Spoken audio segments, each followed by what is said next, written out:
Hello, everyone.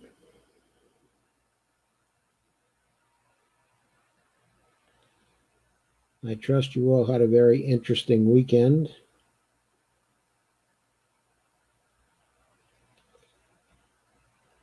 Watching all the events this weekend in most every major city in the United States. Things have erupted. It's about justice for George Floyd. But I think the feelings underlying the eruption and the feelings underlying the broad participation in it are feelings about how so many things are wrong in this country and how they were reflected in the murder of the murder of Mr. Floyd,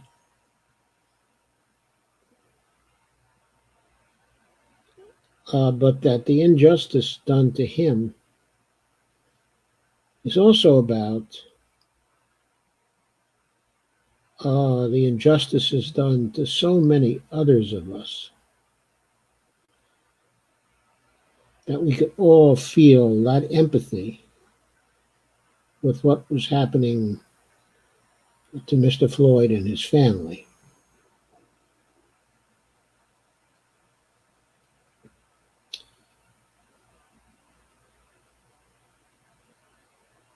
And Laura says hi. Dale says, good evening, peers, and everyone here. Stacy says Trump needs to be hauled. Stacy Van Veen, who's here, says Trump needs to be hauled to The Hague along with Pompeo, Pence, and Barr.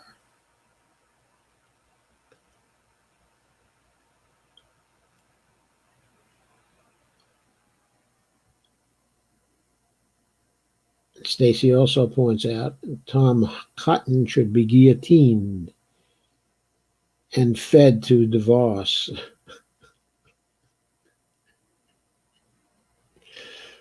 Betsy DeVos. And Dolores Pierce says, shared. Steve Gonzo says,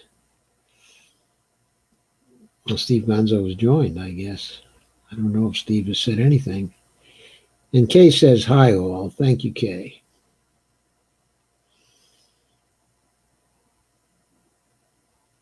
So the identification with these protests is massive, absolutely massive. And of course, as you know, it's been going on for a week now.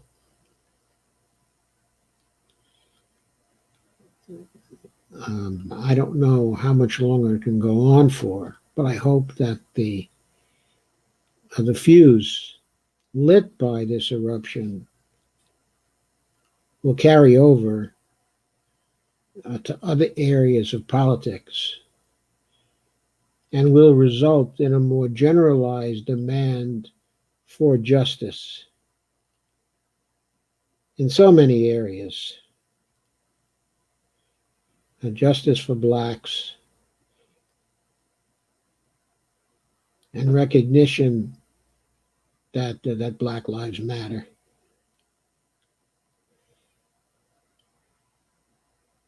But also justice for all the victims of the neoliberal system.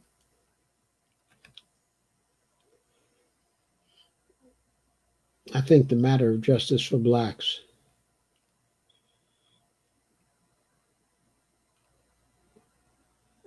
that is a centuries-long issue here in this country.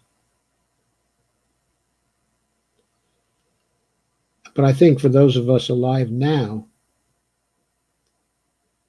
the issue of justice for all within the neoliberal system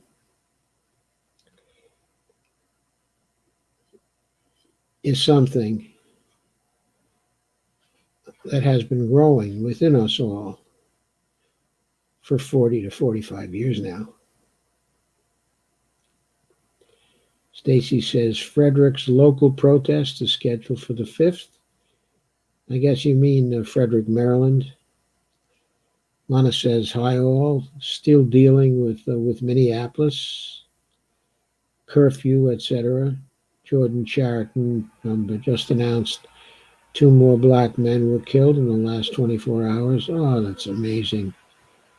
Of course, not surprising with all the violence that's being perpetrated by the police. Kay says, I heard that, Lana.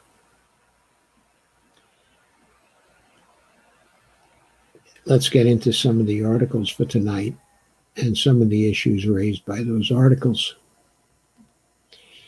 and see how they generally play into the demand for justice.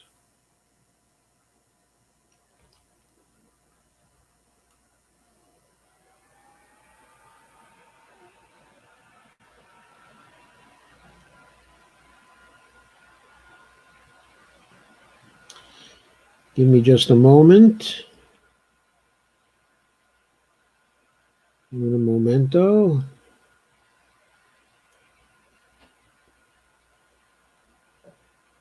Let's look at the first 3.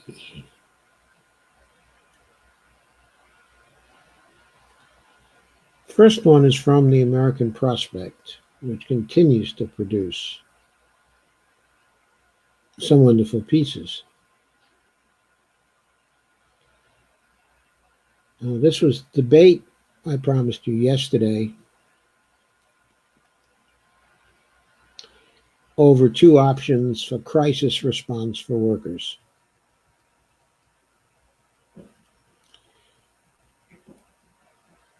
And Dave Dayan writes an introduction.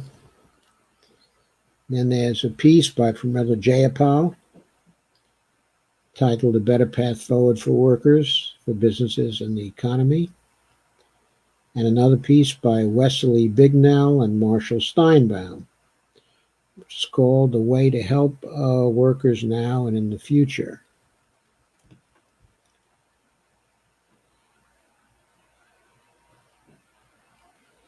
And Dave has pointed out that the sudden collapse of demand in March from the outbreak of COVID-19 cases and the lockdowns that followed put policymakers in an impossible position. A giant segment of the workforce would be forced out of a job, and without action, their incomes would reduce to only their meager state unemployment benefits, crushing purchasing power even further, and bringing on not only depression, but serious risks to the security of people's food and shelter. In the midst of debating corporate bailouts, Congress did fashion a 2-pronged solution, which we know haven't worked, of course, for the massive jobless. It would greatly expand those eligible for unemployment insurance, including part-timers, but freelancers, the sole proprietors, and gig worker, independent contractors, and add a flat $600 per week to unemployment checks. For small businesses, it established the Paycheck Protection Program, PPP, designed as a pass-through to keep the millions of workers on small business payrolls funded by the government for 8 weeks. But these 2 policies worked at cross purposes because lower wage workers were making more money on enhanced unemployment than in their old jobs. And because the PPP required small businesses to retain and even rehire their laid-off workforce, businesses were put in the unenviable position of asking their former employees to voluntarily reduce their income to come back on the payroll. This could explain why take-up of the second round of PPP loans has been muted, as businesses realize it doesn't do them much good.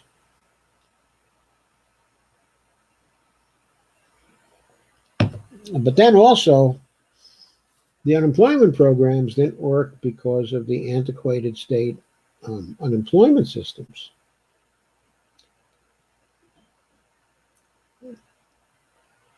And so not many workers were able to actually collect the unemployment until recently.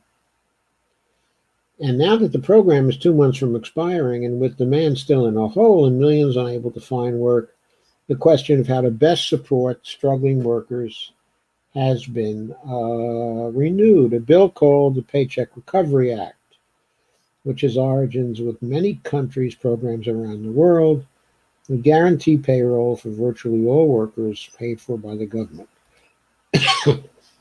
It's gotten support from a surprisingly large swath of the ideological spectrum. It's also inspired a debate among the left on what the program can really help the working class now and in the future. Enhanced unemployment or paycheck support. And so those are the two options that we're talking about here. So the prospect, okay, Dave Dayen in particular, took up this challenge to host another in their series of debates with leaders on both sides of the question. And so Representative Jayapal, the Democrat of Washington, co-author of the Paycheck Recovery Act, and its biggest champion in Congress, explains that paycheck guarantee ensures workers will have a job to return to after the crisis. And researchers Wesley Bignell and Marshall Steinbaum, by contrast, argue that enhanced unemployment bolsters worker power and gives low-wage employees leverage over bad bosses and bad jobs. They says this debate is important with other pandemic waves possible. It also gets to the heart of how to best assist workers, whether there's an economic crisis or not. And he says, we hope you enjoy it and learn from the arguments on both sides. So let's now go to Jayapal's post. And she points out that another 2.1 million workers filed for unemployment last week. That brings the total for job losses over the past 70 days to more than 40 million. As the unemployment rate continues to rise rather than stabilize. Not since the unemployment rate, hang on just a second.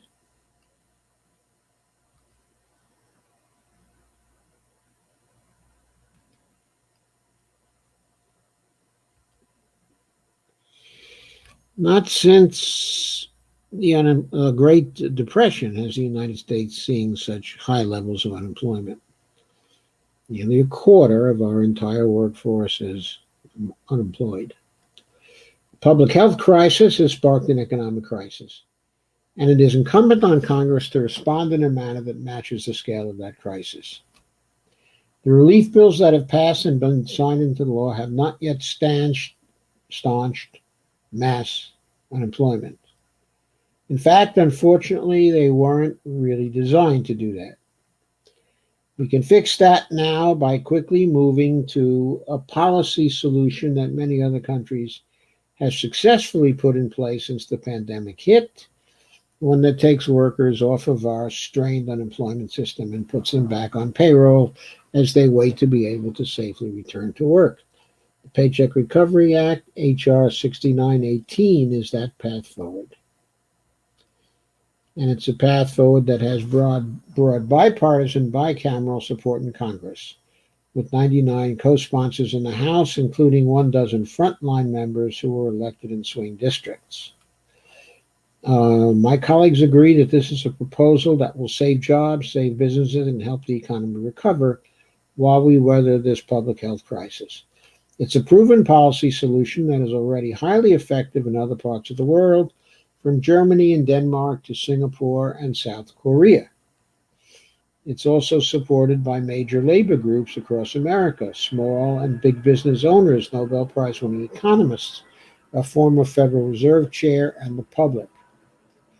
This legislation is pro-worker and pro-business, valuing work and the productive relationship between workers and employers. Keeps people connected to their paychecks through direct grants to businesses that cover the full wages of those earning up to $90,000, as well as a percentage of operating costs for the businesses. Importantly, it seeks to immediately reduce the unemployment rolls by allowing employers to rehire workers who were laid off or furloughed as early as March 1st. The Paycheck Recovery Act scraps the PPP Hunger Games style system of allowing banks to pick winners and losers, a system that has left far too many small and minority-owned businesses behind. Instead, this plan gets relief to all businesses of all sizes, including small businesses, nonprofits, and state and local governments. So that's the essential part of it. If you want to read further than that,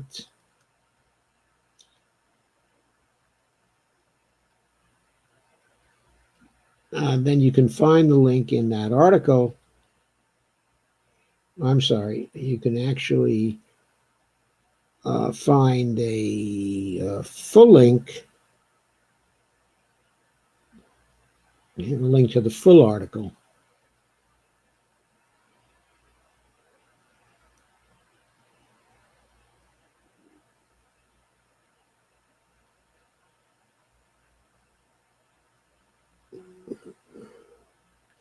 I'll just go on with it.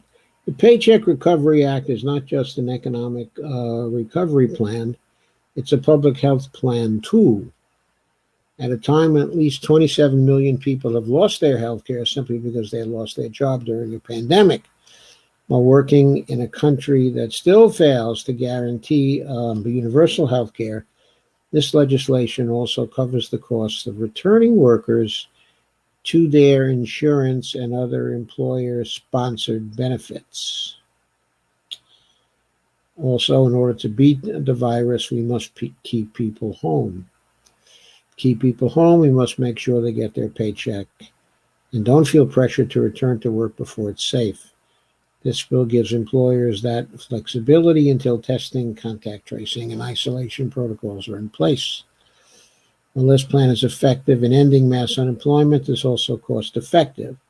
Mark Zandi, chief economist at Moody's Analytics, finds after accounting for cost savings gained by not putting workers on unemployment insurance or Medicaid, the Paycheck Recovery Act will cover more than 36 million workers while costing less than what we've spent on 2 rounds of PPP loans, which have not been able to stem the tide of job losses. I believe that's the same thing as saying that it would cost less than, I believe, roughly $600 billion have been spent on the 2 rounds, of PPP loans. So this is a real solution Jayapal is proposing, has proposed in the form of her bill, H.R. 6918. And she considers some objections. Some have suggested we simply expand the existing unemployment system. And she said also, during the negotiations around the CARES Act, I was proud to fight alongside other House Democrats to secure the largest expansion of the unemployment system in decades, an additional $600 of jobless benefits per week. She says we must continue the expansion of the unemployment insurance system, but targeted only to the most vulnerable, while also passing the Paycheck Recovery Act. I see 3 important reasons for this. First, we have to protect jobs and stabilize the economy by keeping worker-employer relationships. She points out that Americans are proud to work, that we want to keep our jobs and have the certainty of keeping our paychecks, seniority, and benefits we've earned. And she says that workers don't want to navigate multiple different safety net systems to get their relief either. Moreover, the uncertainty of finding a job, sorry,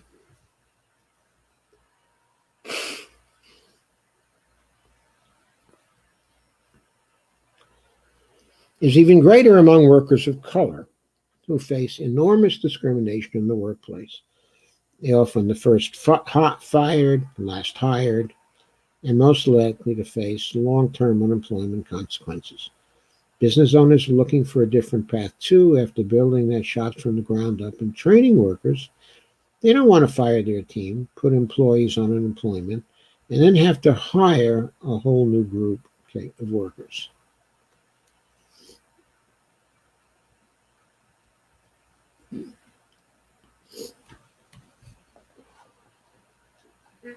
Excuse me again.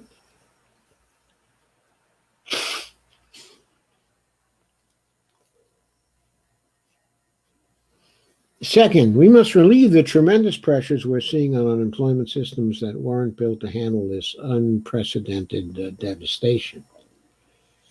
And she's right about that. That's a really good point. The real unemployment rate will continue rising from 25% to 35% and higher if we don't act. In fact, new data from the BLS shows just how bad it has gotten in many states. In Nevada, there's now an unemployment rate of 28%.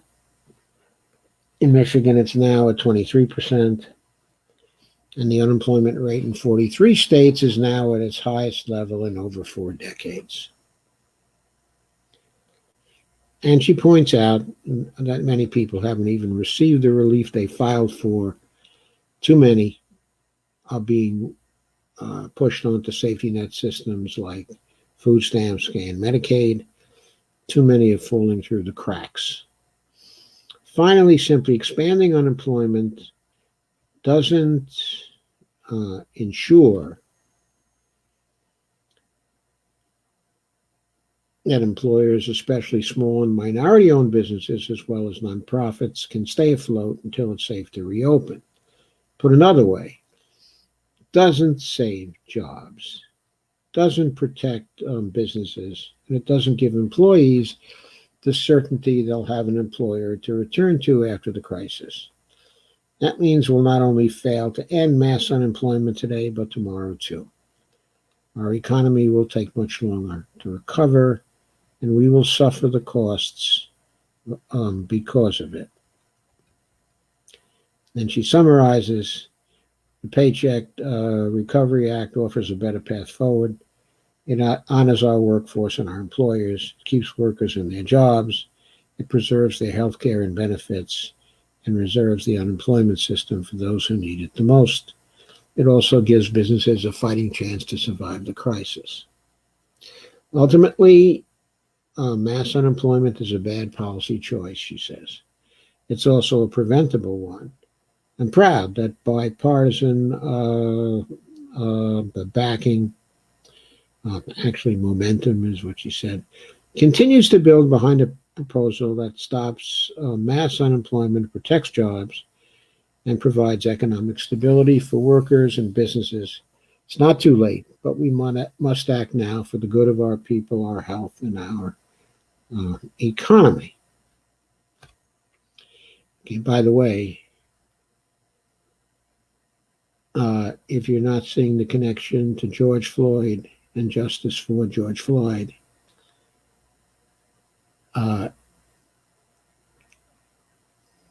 if George Floyd had a job, if he was connected to a business, he might not have been in that pharmacy at that time and even come into contact with the police.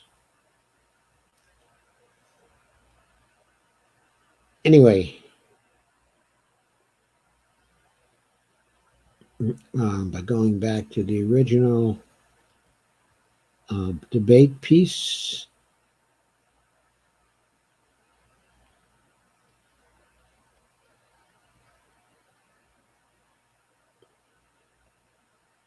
Wesley Bignell and Marshall Steinbaum talk about a way to help workers now and in the future. They correctly point out the crisis for American workers did not start in March 2020. It is rooted in the 4-decade erosion of worker power brought on by neoliberal ideology and right-wing political supremacy, and was dramatically exacerbated by an inadequate and ineffective response to the 2008 recession. This is the context in which the economic response to the coronavirus pandemic must be situated. There is currently a debate in Congress between one, continuing the enhancements to unemployment insurance contained within the CARES Act that expires July 31st, which expands eligibility for unemployment insurance and increases benefits by a flat $600 per week, and two, switching to a paycheck protection model where government funds payrolls and helps to maintain existing employer-employee relationships so that they are not dissolved by what is considered to be a temporary pandemic event. It is important to note that this either-or dichotomy is false in at least two respects. There is nothing to prevent Congress from doing both, and unfortunately the politics at present appears to favor neither. Nonetheless, a public debate is valuable for progressives to elucidate which economic policies most effectively advance our shared principles and values. In lieu of implementing a suite of new pro-labor programs and policy reforms, such as, for example, a suite that would include a federal job guarantee, as well as a basic income for workers, expanded unemployment insurance provides a potent force for supporting and protecting workers through a time of crisis.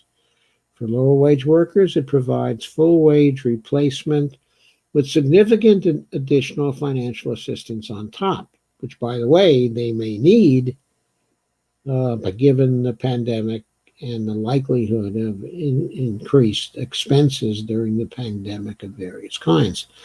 By contrast, the paycheck protection approach merely maintains workers' prior salaries, meaning it does nothing to mitigate inadequate wages that leave millions of precarious households unable to afford even a $400 emergency. In a severe economic recession, it's understandable that the progressives might be drawn to a measure that preserves existing employment relationships. In the last recessions, policymakers overemphasized the idea that workers lacked the skills necessary for today's jobs, quote unquote, encouraging them to move for work or retrain in a different field. The result was disastrous: a prolonged jobless recovery and permanent income losses, and student debt racked up to facilitate job transitions, which has not yet been repaid. In fact, I'm not sure all the job transitions have been fully completed either.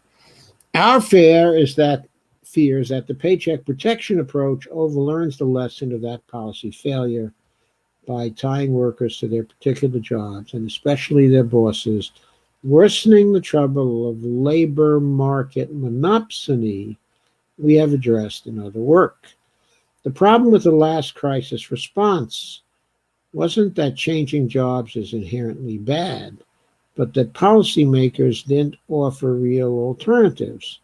No stick, no carrot. And that continues on its own page also, which I immediately share.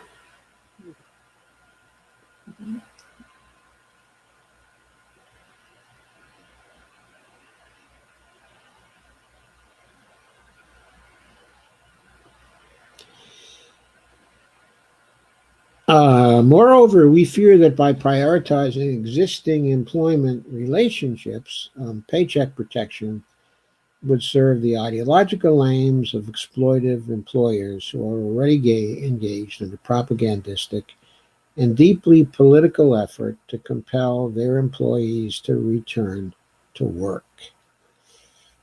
This is a really excellent point. Expanded unemployment insurance, on the other hand, offers workers, particularly low-wage workers, a viable alternative to being compelled to work in a pandemic. Our analysis shows that pandemic unemployment compensation, PUC, the $600 augmentation to traditional UI, disproportionately benefits lower-wage workers compared to a paycheck protection program. That is exactly why conservative policymakers have focused single-mindedly on bringing it to an end after July. Stories in the media report laid off or furloughed workers refusing to return to unsafe and low-paying jobs thanks to enhanced unemployment insurance. This is exactly what labor policy, which in the past has habitually sought to compel work and eliminate outside options, should be encouraging.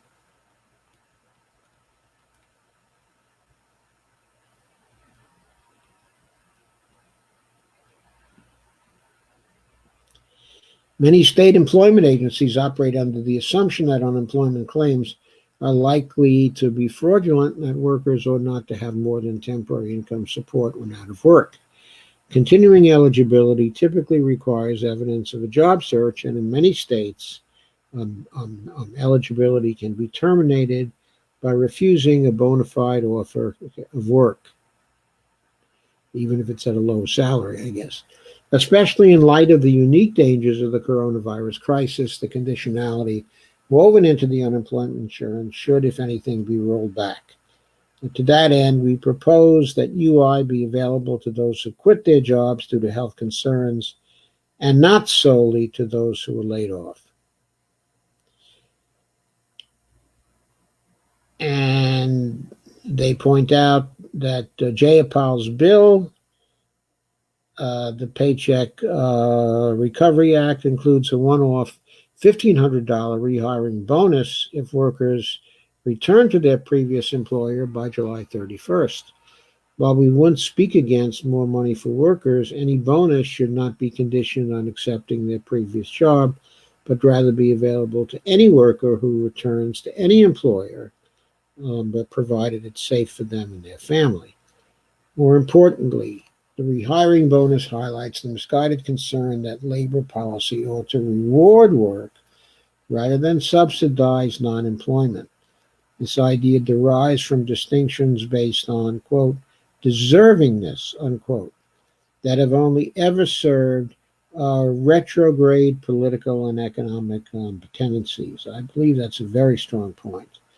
In the present context, we don't want policy to reward work, quote unquote, if that means to compel work in unsafe conditions, which of course many times it does, right? And at any time, we don't want policy that ties workers to a particular employer.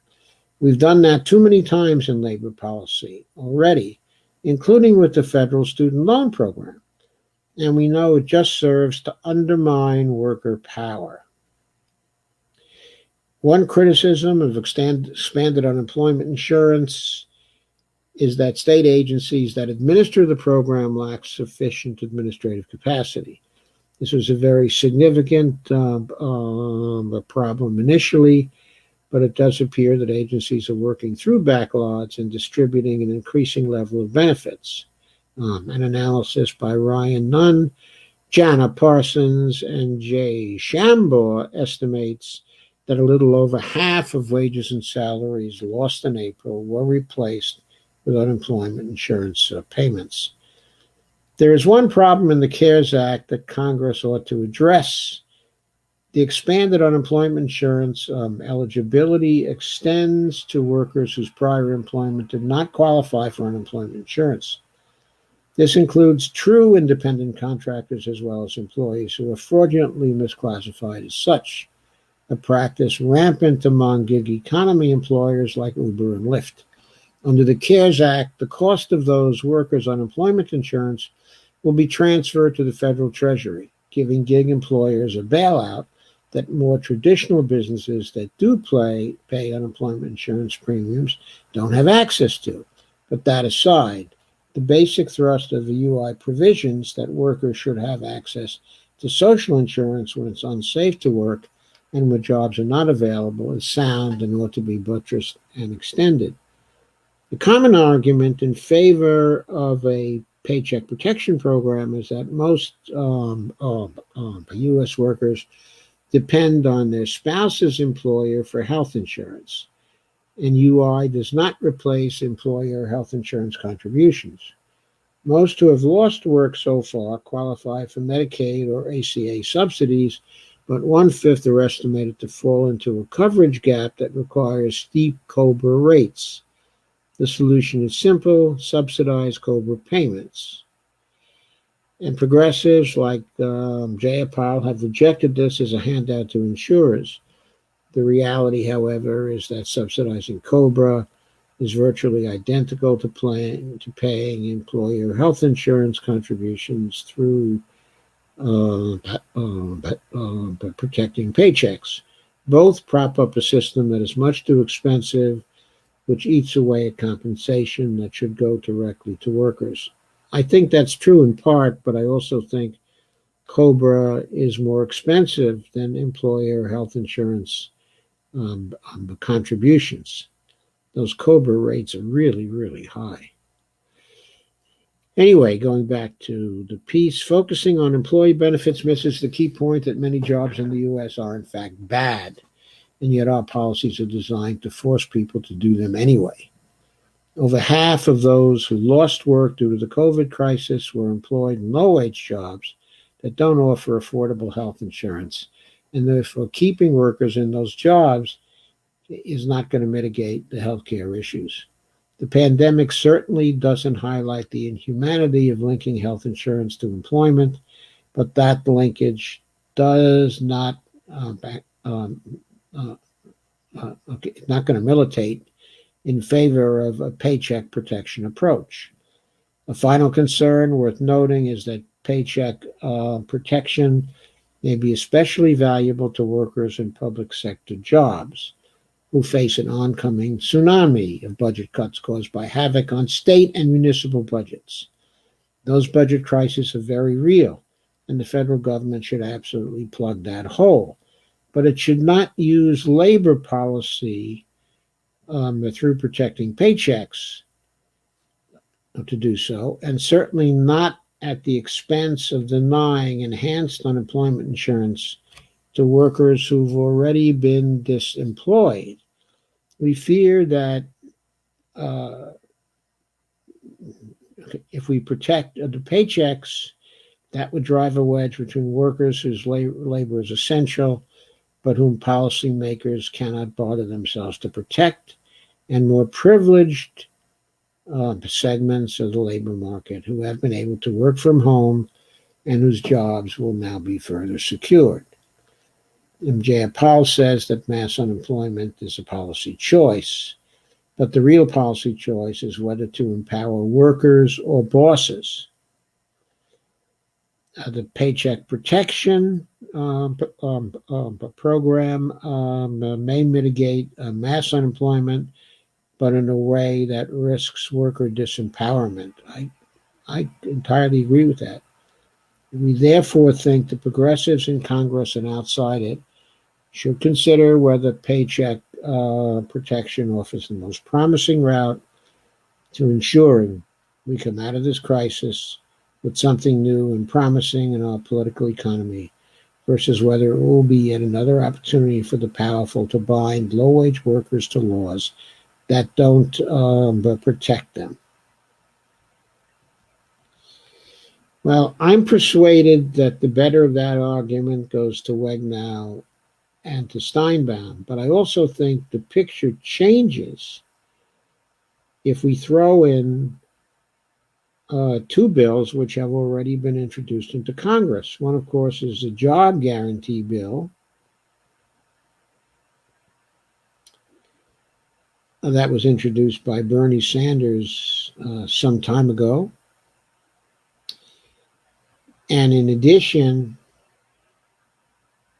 the bill introduced by Jayapal and Rashida Tlaib to give everyone a basic income of $2,000 a month for as long as the crisis lasts, plus $1,000 a month for children. And then for 1 year after the crisis ends, the basic income of $1,000 a month, okay, for everyone. If these two bills were passed, I wonder whether there would be a need for the for this particular Jayapal bill, HR 6918, or whether there would be a need for expanding the UI eligibility of people. The $2,000 a month isn't as much as I guess it must be roughly $2,500 or $2,600 a month, which is equivalent to the $600 per week. But at the same time, the $1,000 a month for the period after the crisis ends probably makes that a better deal for workers, and it gives people the freedom to stay home until the labor market adjusts to changes that are going on in the economy. And if workers have purchasing power, then they are likely to be able to frequent and bring back small businesses and not make the economy dominated to such an extreme degree by the very large businesses that are getting, of course, a huge bailout, as I explained on Saturday. So going further here, Ocasio-Cortez, in responding to the crisis, had this article in Common Dreams on May 30th. If you want to end unrest, end the conditions that create it, said Ocasio-Cortez. And this was written up in an article by John Kelly of Common Dreams on May 30th. And I'm going to share the screen again.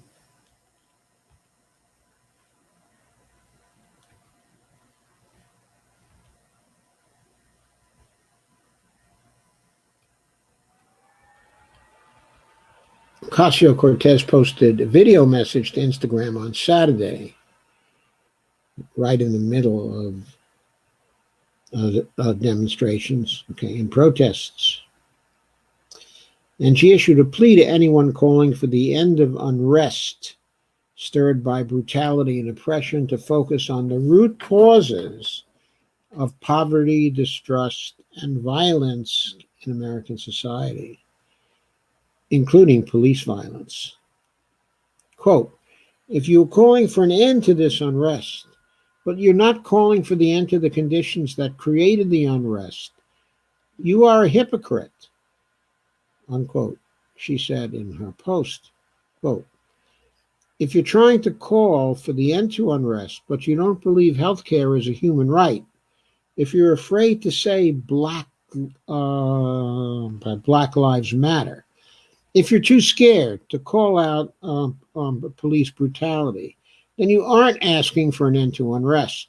You're asking for injustice to continue and for your people to continue to endure the violence of poverty, the violence of lack of housing access, the violence of police brutality, and not say a damn thing. That's what you're asking for, unquote. So if you're out there, she continued, asking for an end to unrest, you better be asking for healthcare as a human right. You better be calling for accountability in our policing. You better be supporting community review boards. You better be supporting the end of housing discrimination. You better be standing up to for-profit real estate developers that are intimidating people and trying to evict them from their homes, people like Jared Kushner. That's what you better be calling for, because if you don't call for those things and you're asking for the end of unrest, All you're asking for is the continuation of quiet oppression, unquote. And Ocasio-Cortez said, lawmakers, politicians, and anyone else making such calls must make sure there is no demand for an end of protests that is not coupled with demands for, quote, for measures that actually liberate people in their lives from oppression of economic and social uh, inequity, unquote. And of course, I agree with that 100%. I'll let you play the 6-minute video at your leisure that she delivered, okay, on Instagram.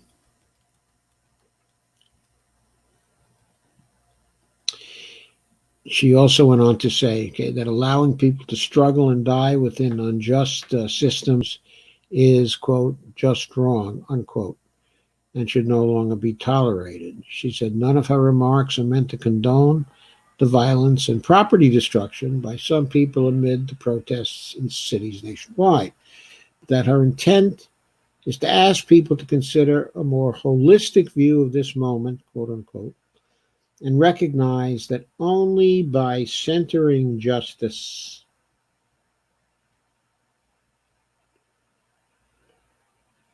and recognizing the broader systemic failures can peace and prosperity be shared by all. And I'm so glad she keeps her eye on that issue, on the broader systemic failures, because while seeking justice for Mr. Floyd, we also have to recognize and keep in the center of our vision the broader systemic failures that are preventing us from getting to peace and prosperity shared by all.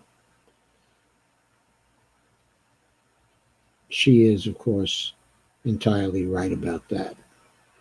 And there's another short video from Ocasio-Cortez that you can play. We have to really examine why so many people were okay ignoring these problems until a window got broken. Why does it take that for people to pay attention? Because it should not.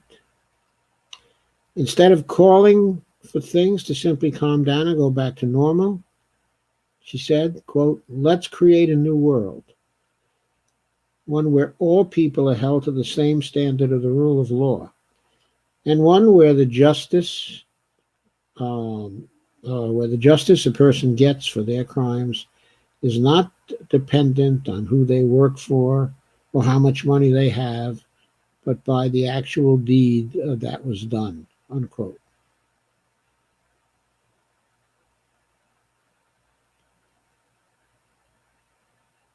And she said, okay, a world like that, quote, is what justice looks like, unquote.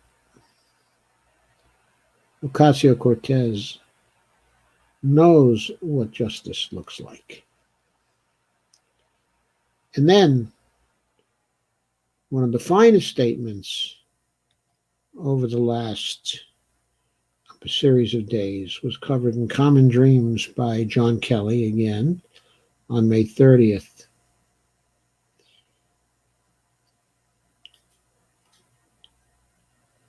And that was a statement by Cornel West, who says, quote, neo-fascist gangster Trump and neoliberal Democrats expose America as, quote, a failed social experiment, unquote. Yes, indeed. That was a heartfelt, passionate statement from Cornel West.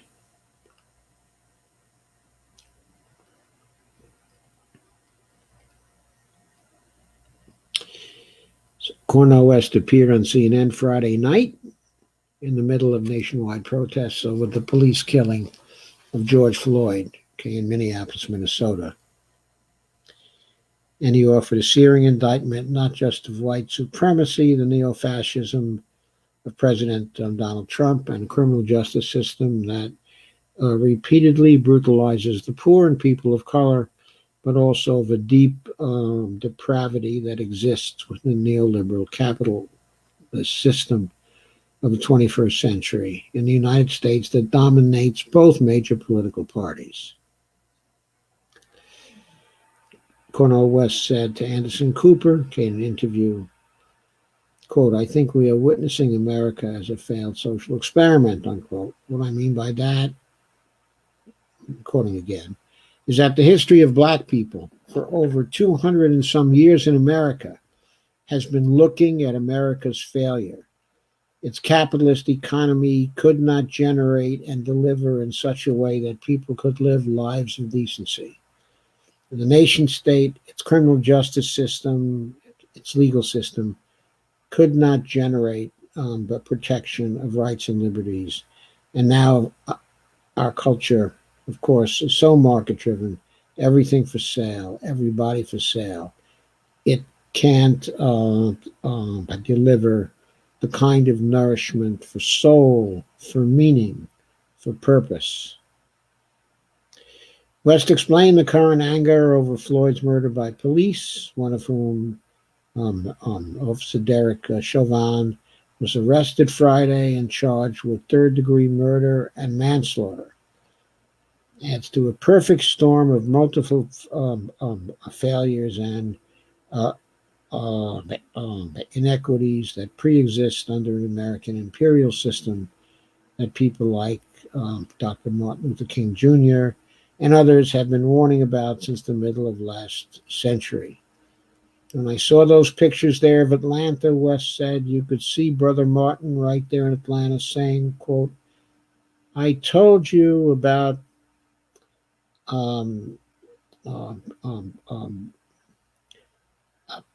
I told you about militarism. I told you about poverty. I told you about materialism. I told you about racism in all of its forms. I told you about xenophobia. And what you're seeing in America is those chickens coming home to roost. You are reaping what you sow. And in this instant, you have Brother George. It is so clear. It was a lynching at the highest level. But nobody can deny it.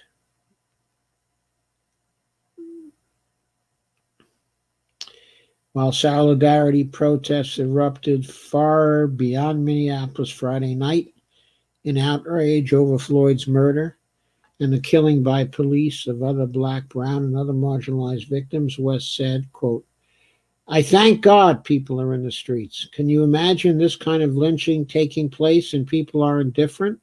People don't care. People are callous. You can see the video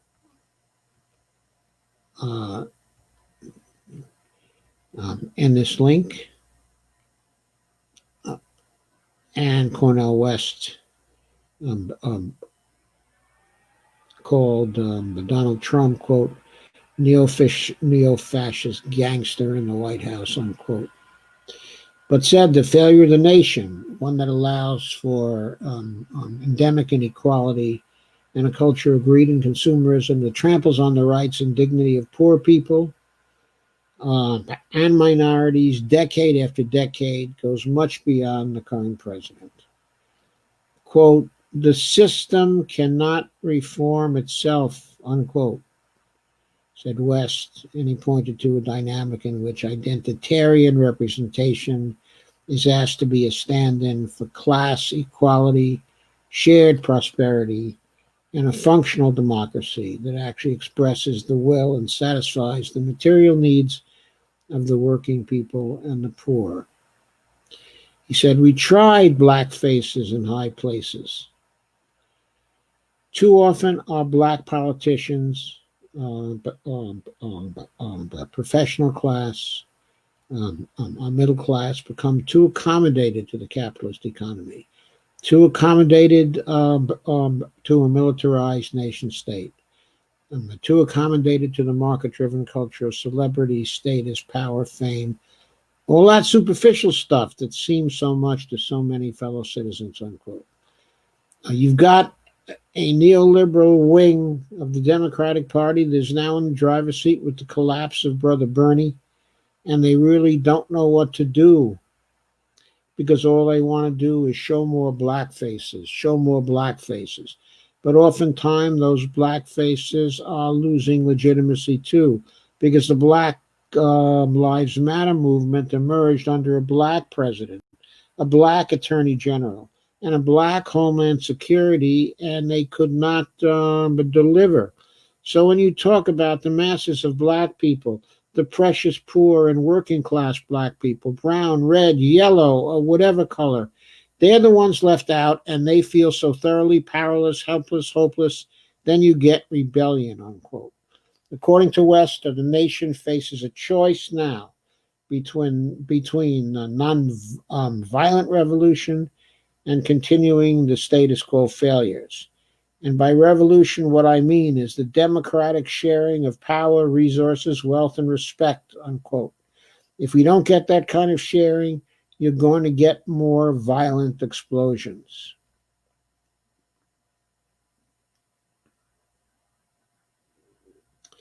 While reiterating the inherent dangers of Trump, West said one benefit of the president is that he tells the world exactly who he is. On one hand, the broader phase of the system under the neoliberal capitalist economy is rarely called out or revealed for what it is. But white supremacy is going to be around for a long time. Don't be surprised when this happens again, West said. But, quoting again, the question is, we must fight. Even in the moment when we have a failed social experiment, we must fight. We must have an anti-fascist coalition against what's going on in the White House and the Republican Party. And we have to tell the truth about the milquetoast, cowardly activity too often in the neoliberal wing of the Democratic Party. And we must be critical of ourselves in terms of keeping alive the highest moral and spiritual standards of Martin Luther King Jr. and Fannie Lou Hamer, and Ella Baker.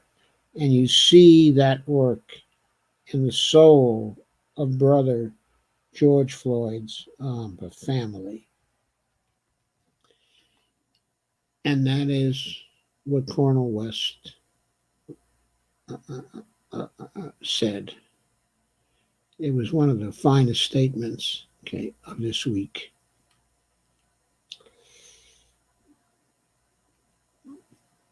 But, of course, there's been much more going on.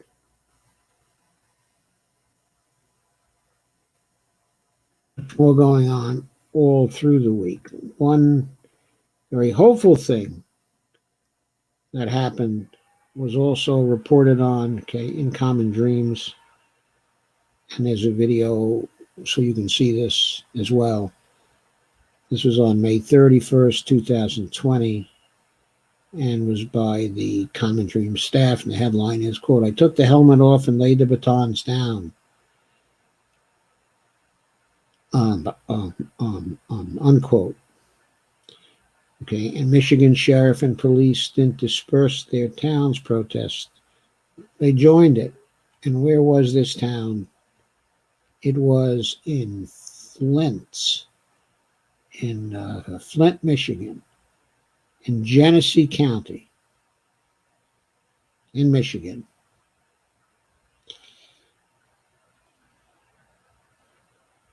There was a scene in Flint that played out Saturday evening, offering an alternative to aggressive police tactics, as a local sheriff and his fellow officers laid down their riot gear and joined with those members of the community that came out to voice their outrage and sorrow. Genesee County Sheriff Chris Swanson, his deputies, and local officers were confronted by community members who marched on the Flynn the Flint Township police station. Witnesses described how Swanson told the crowd he wanted their pleas to be heard, and that the police wanted to be in service of their demands in the protest itself. After communicating with protest leaders and others, Swanson put down his riot gear and told the crowd he and other officers would join with them. He said, quote, "We want to be with you all." I took my helmet off, I laid the batons down, he said as the crowd cheered him on and offered high fives. And he said, quote, "I want to make this a parade, but not a protest." And what then transpired was that documenting the powerful photo essay by Lainey K. Williams, a local photographer who posted the experience to Facebook. Quote, "We weren't sure what to expect. With everything we have been seeing on the news, it wasn't clear what would happen, but as we were walking, it was beautiful to see people of every race, age, demographic come together and unite. When we reached the police station, the officers were lined up and everyone immediately took a knee. The sheriff asked one question. Quote, "We are mad too. What can we do?" Unquote. And the crowd responded, "Join us." And Swanson said to the crowd, "You got little ones here, but you got dogs. So listen, I'm just telling you, these cops love you. That cop over there hugs people. So you just tell us what to do."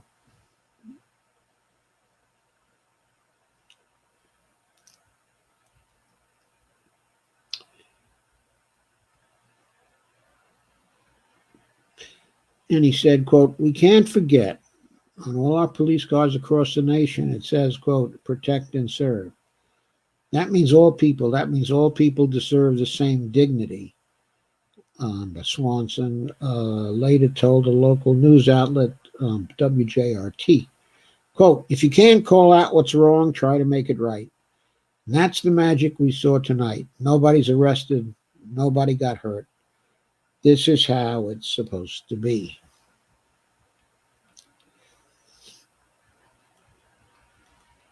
So that was stunning. If you play the video, it was rather stunning. You will see that. It was one good thing that happened in this sea of anger and this sea of, well, to describe it, it was police violence. When you watch those videos, you see police violence. You see people peacefully protesting for a just cause. And not only that, you see people protesting against the murder of Black Americans.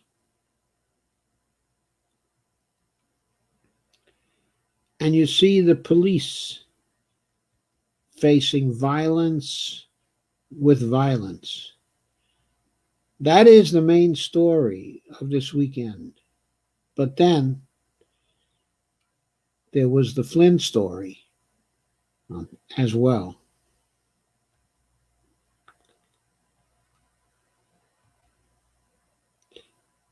And that was a good sign. At least it showed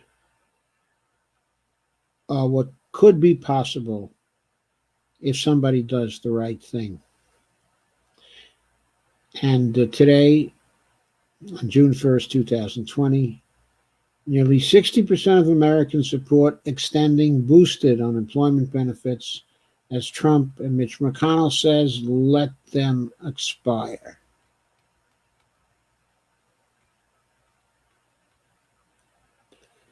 Tells you where Trump and Mitch stand, doesn't it?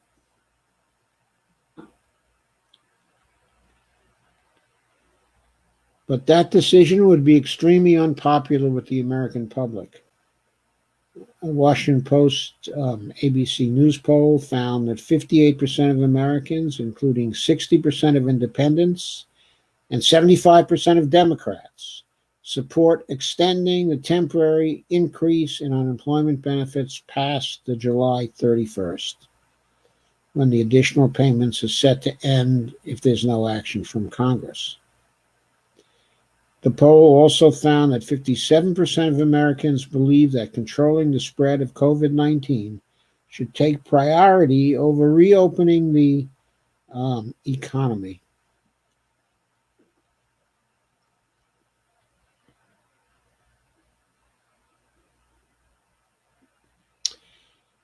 The article points out that last month House Democrats passed a bill that would extend, the HEROES Act, of course, that would extend the boosted unemployment benefits through January 2021.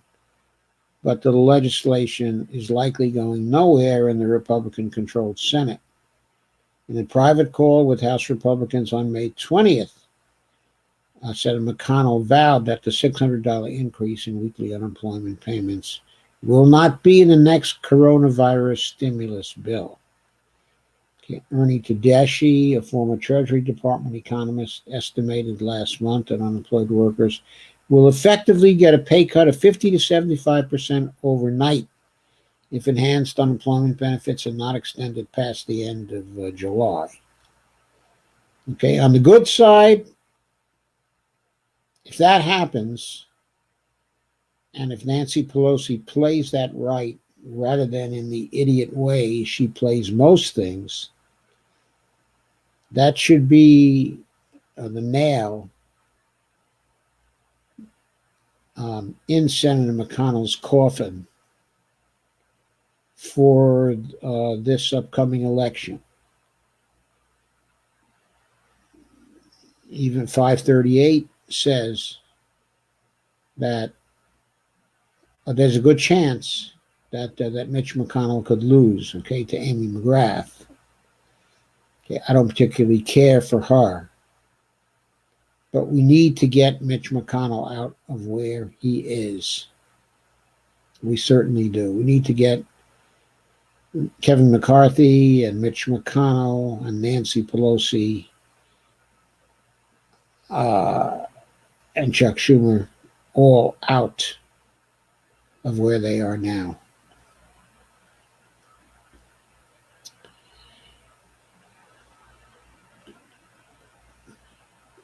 According to the U.S. Department of Labor, more than 40 million Americans have filed for unemployment benefits since the middle of March.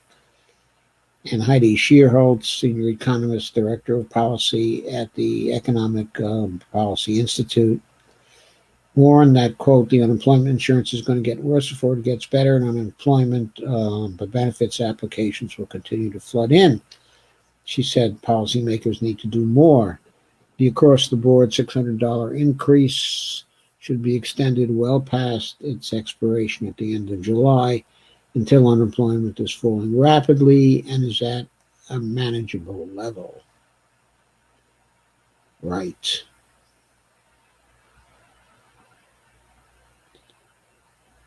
So those poll results were a good thing as well. Will the poll results start persuading people? I don't know, but they're a piece of the puzzle. And we need to have that happen. Here's another bad thing. Trump threatened to designate Antifa, which isn't an actual group, as a terrorist organization. That was the headline on May 31st, 2020, from an article by John Kelly in Common Dreams.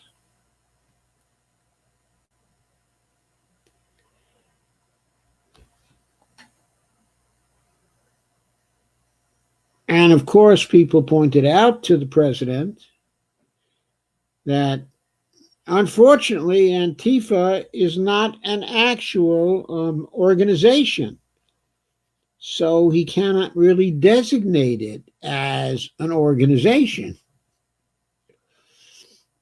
However, in recent years, the term Antifa has become a broad stand-in phrase used to describe certain left-wing activists, including some anarchist and anti-fascist groups or networks.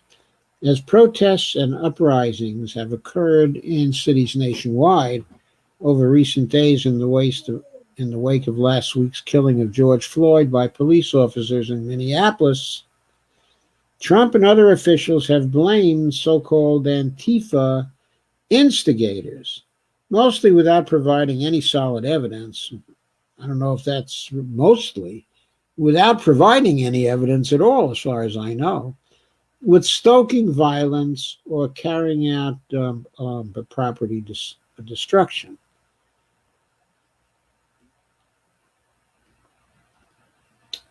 Okay, so critics immediately saw Trump's effort as a blatant effort to use the authority of such a designation as a way for him to target lawful and constitutionally protected free speech and the right to assemble.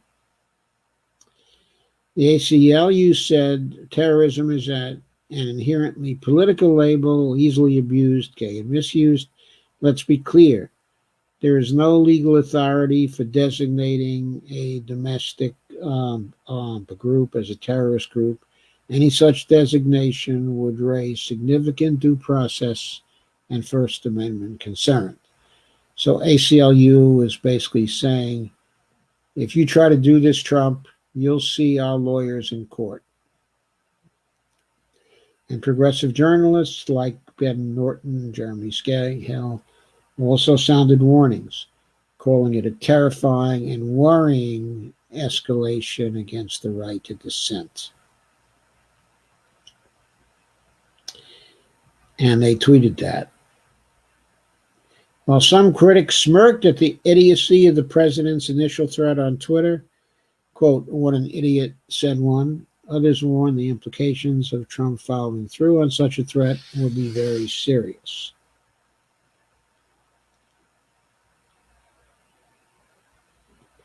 And Jeremy Scahill said Trump's going to use this order against the label Antifa to dramatically escalate the use of force and expand domestic spying against protesters in targeted communities inside the United States. Yep. The idea that he might do that is a no-brainer. And Glenn Greenwald, Scahill's colleague at The Intercept, said his threat is as incoherent as it is dangerous, and warned the only possible outcome, if it is more than just a Twitter scream, is increased domestic repression, surveillance, and the quashing of dissent. The classic case of exploiting disorder for authoritarian ends. Yes. Another attempt at Trump, by Trump, to get us closer to the authoritarian system that he cherishes, with himself as the president, the chief, the jefe maximo, the il duce in that particular system.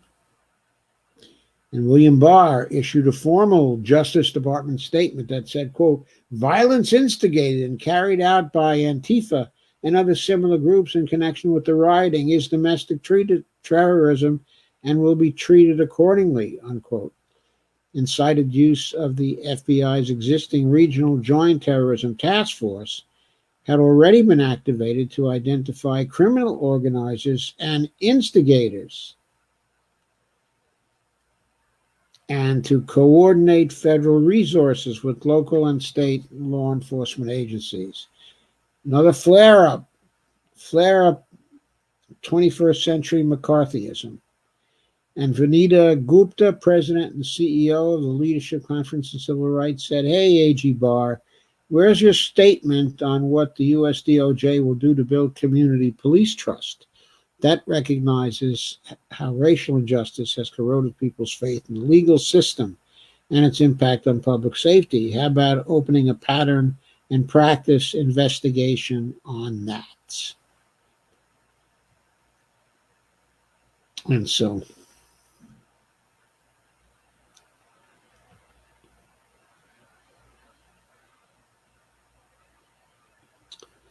and there, of course, was more coverage today.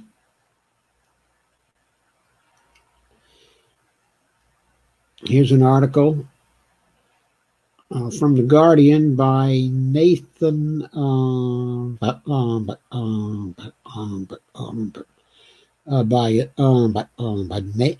Nathan Robinson, the editor, of Current Affairs.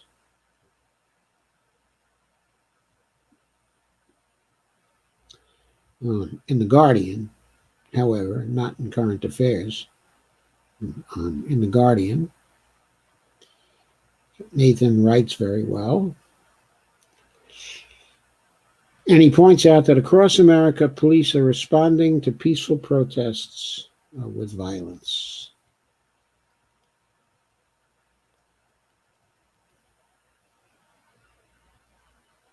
And of course, he calls the police out here.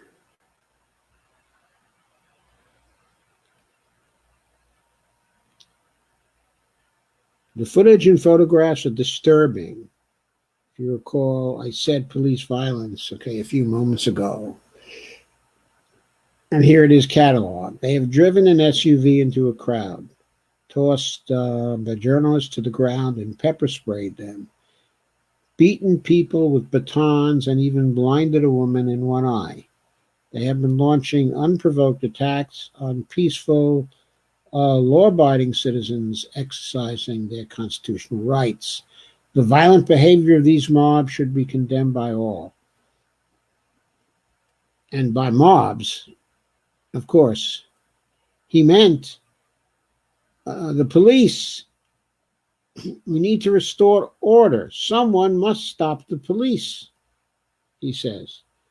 Around the U.S. over the last few days, following the murder of George Floyd, there have been widespread protests against police brutality.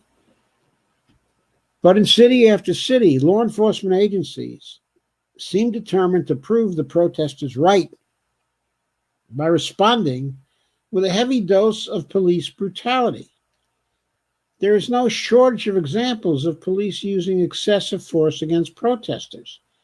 In New York, officers who had intentionally covered their badge numbers pulled down the mask of a peaceful protester who had his hands up and pepper sprayed him in the face. In Salt Lake City, an older man with a cane was shoved to the ground.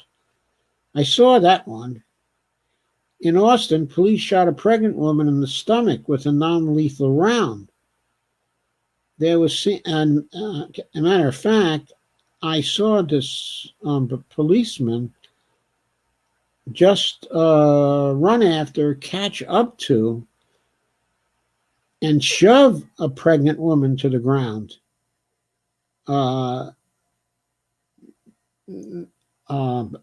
Causing severe injuries. I saw a video of that. It was incredible. He hit her so hard, knocking her to the ground.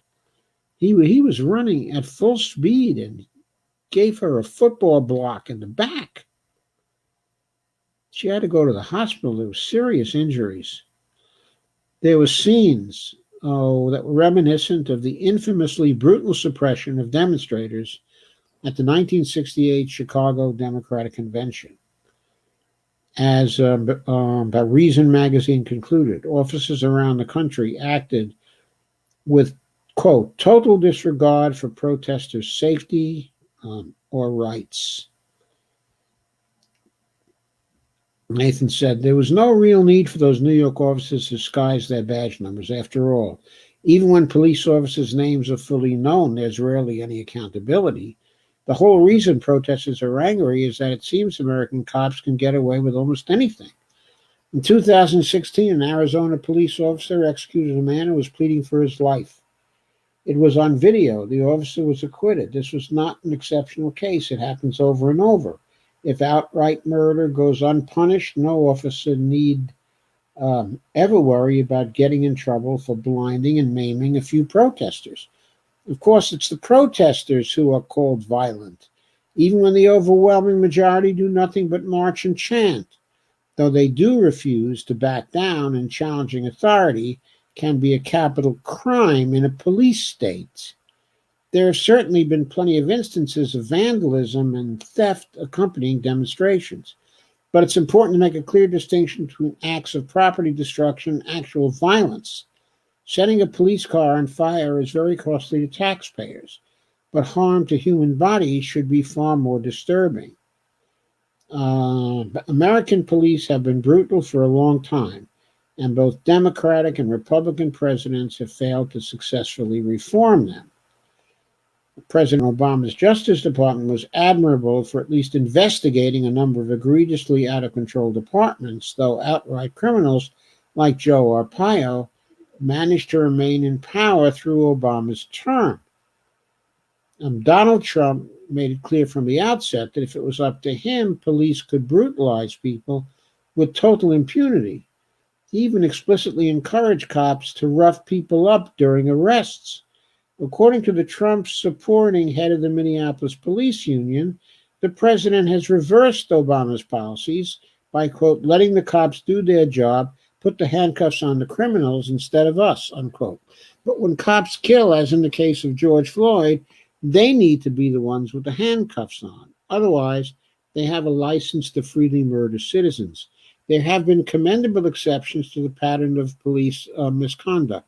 In Michigan, a local sheriff marched with protesters. In Flint, Michigan, and in New York, several officers shocked protesters by joining them and taking a knee. But it seems to be that there are just a few good apples, quote unquote, in a generally rotten bunch. The frequency of aggressive, militarized responses to civil demonstrations suggests there is something very deeply wrong with police culture and with policing as an institution. At the very least, we need to seriously demilitarize the police so that they do not appear to be an occupying army complete with tanks.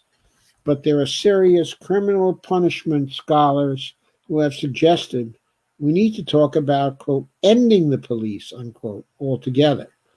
By this, they do not mean allowing anyone to victimize anyone else without fear of consequences or ceasing to protect the population from threats. Rather, they mean totally rethinking how laws are enforced and how social problems are addressed. Having a militarized force to respond to situations that require social workers trained to deal with mental health issues has often made things tragically worse rather than better. Frankly, fire departments seem like they would do a much better job addressing many of the situations that police are now dispatched to deal with. Firefighters actually protect and serve, while police too often act like squads of armed thugs rather than compassionate and helpful community servants. In theory, the police are supposed to protect the community.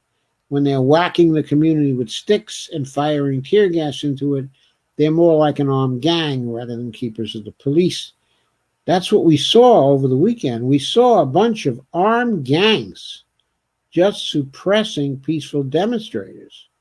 When police show no interest in obeying the Constitution or treating protesters with dignity and care, then they should cease to command respect. If a police force runs amok, it does not deserve to be called law enforcement, quote unquote. They are rioters, plain and simple. And yes, everybody, that's what we saw this weekend. We saw police riots in city after city after city. Now, police riots made up of police rioters suppressing civil liberties and civil rights. It has to stop. It has to stop. At some point, it has to stop. One last piece to cover.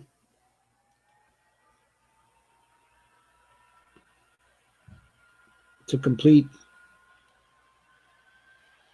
this complex picture of everything happening at once. Yes, we can't forget the brutality of the police. We can't forget the economic hardships.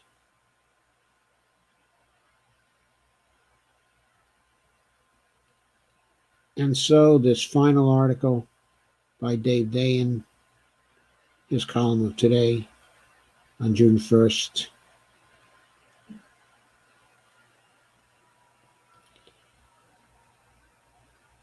And he says, I'm not sure why people see the April statistics on personal income and spending as a surprise. We put a bunch of people on enhanced unemployment with an extra $600 a week, gave practically everyone in the country a $1,200 check. At the same time, there's nothing to spend money on outside of necessities. Oh, and repayment of debt, don't forget. Of course, income went up and spending went down. Right, and especially because spending doesn't include repayment of debt, the spending statistics. But from the standpoint of those who were spending on repayment of debt, spending most probably did not go down. It's just that it's not measured that way. In fact, income was up 10.5%, and spending was down by 13.6%, leading to record highs in the personal savings rates. And this has led to crowing in some circles about the CARES Act, a legislation that advanced the stimulus payments and boosted unemployment. It has prevented the record unemployment from completely sinking Americans into deprivation, and to some it has even set the nation up for a huge recovery with pent-up demand ready to pounce when we get through the worst. But as Bill McBride points out, real income, less transfer payments, was down sharply in April, a testament to the reliance on government largesse right now. And the critique about the CARES Act, or at least the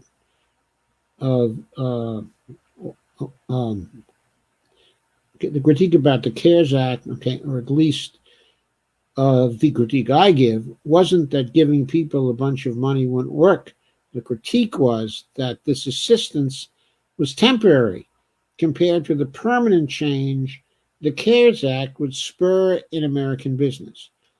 First of all, you always have to be careful. Sorry, I was supposed to share this, but did not. So let me remedy that now.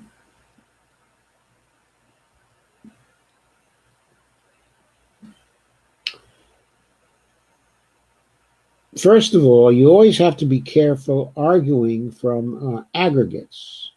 Millions of people are not participating in this surge in income. They still haven't gotten their claims filed, or they're undocumented and therefore cannot qualify.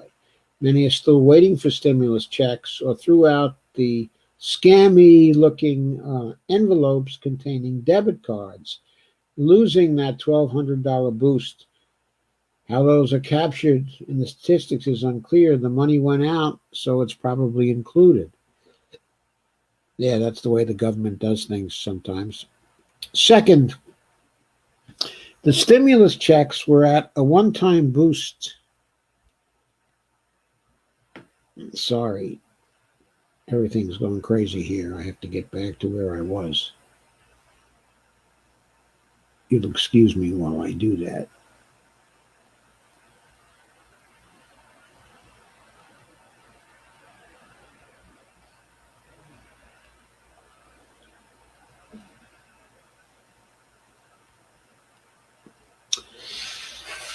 Second, the stimulus checks were a one-time boost, and boosted unemployment runs out at the end of July. As this is all that's keeping the country afloat, this would be a remarkably short-sighted outcome. Yet Republican leaders are determined to end that $600 increase. And even Senate, the Democrats aren't keen on new $1,200 checks. Automatic stabilizers until the economic system recovers aren't contemplated in the CARES Act, and Nancy Pelosi decided they were too expensive in a bill that already totaled $3 trillion for the follow-up. Meanwhile, two developments are sure to put the economy in ruins: state budget cuts and business bankruptcies. Budget cuts for states with fiscal years beginning July 1st will start to hit in a few weeks. Last Friday, mayors explained to the House Coronavirus Select Committee how bad the cuts will get. New Jersey's governor has floated firing half the workforce of the state. These cuts will rain down on the most vulnerable, costing jobs and services for those who need them. Meanwhile, the mid-sized chain bankruptcies are piling up. Hertz, Tuesday morning, Le Pain Quotidien, 24-hour fitness. Oh, Le Pain Quotidien, I really love that place. We would have been mad if these companies got small business loans. But of course, smaller businesses are falling out too, with 2/3 at risk of bankruptcy. Millions of Americans are on the superdole won't have a job to go back to. And there are ripple effects here. Hertz and other rental car companies are leading buyers of new automobiles, so hits to the car makers can be expected. The CARES Act should have included state and local fiscal aid. It added a trifling amount that mostly covered increased pandemic costs. It could have included small and medium-sized business relief. The PPP program was temporary. We're nearing the 8-week point for many businesses, and things are in no better shape and not useful to a lot of companies. The Federal Reserve put together a program for mid-sized businesses, but hasn't spent any of it. Retailers stuck in a supply squeeze with outdated inventory from the spring and worsening credit to support buying more are begging the Fed and the Treasury for help. The only sector truly feeling fine is big business, reflected in the stock market that's even taking the burning of American cities in strides. Big tech is buying more companies than at any time in the last half-decade, and dominant companies in every sector are quietly smiling about their competition falling by the wayside. That's who the CARES Act rescued as a policy matter, with a $4.5 trillion money cannon that, by the way, it hasn't even used yet. Even that's probably fueled by some irrationality about a V-shaped recovery. But in general, the CARES Act protected the investor class and gave temporary relief to everyone else, as I covered last time. It takes an expert in the Fed, Nathan Tankus, to explain why running long-term economic recovery through the Fed is a bad idea. Quote, our macroeconomic policy mix is centered around monetary policy, and our fiscal safety net has been increasingly ripped apart. I write about and advocate, says Nathan, shifting to a fiscal policy centered the macroeconomic policy framework, because I think that framework is the only one that's up to the task of responding to climate change and the deprivation that's leading to civil unrest, unquote. The CARES Act did not shift this framework at all. The shape of the recovery was always going to be driven by the end to the public health crisis. No bill can give people confidence to emerge from their homes. Continued cash hoarding will weigh on recovery. Another $1,200 check isn't coming, so income in May will be down from April. Bills keep coming. It's the first of the month again, and staying current is a continued struggle. 59% of Americans report severe economic impacts, quote unquote, in their community, according to an ABC poll. The desperation in the streets right now gives testimony to this. But we can acknowledge that the CARES Act was not only an underweight solution to what you could see at the time was a catastrophic problem, it treated the wealthy and connected to a permanent change in fortune, more refrigerators with designer ice cream in them, and provided, I forgot they were freezers, and provided everyone else with a temporary benefit. That's what we were saying at the time. A predictable 1 month spike in income doesn't change that. As long as there are protests in the streets, I'll probably include a section on that here. I got the word yesterday afternoon that protesters were converging about a block or two from my house. Okay, this is in Los Angeles. Because I'm a terrible journalist, by the time I got there, they had scattered. But I did catch the phalanx of officers who had made a staging ground on Venice Boulevard, a little west of Lincoln. This is about a mile from Venice Beach in Los Angeles. There had to be about 30 cop cars, a few of them unmarked, and at least 50 to 60 officers decked out in face shields and riot gear, green guns, which fire rubber bullets, were being handed out along with zip ties. Everyone fully stopped. The group moved off as the twilight waned. The thing I kept thinking about was that nobody in this group had to worry about having enough personal protective equipment. Police budgets are obscenely large.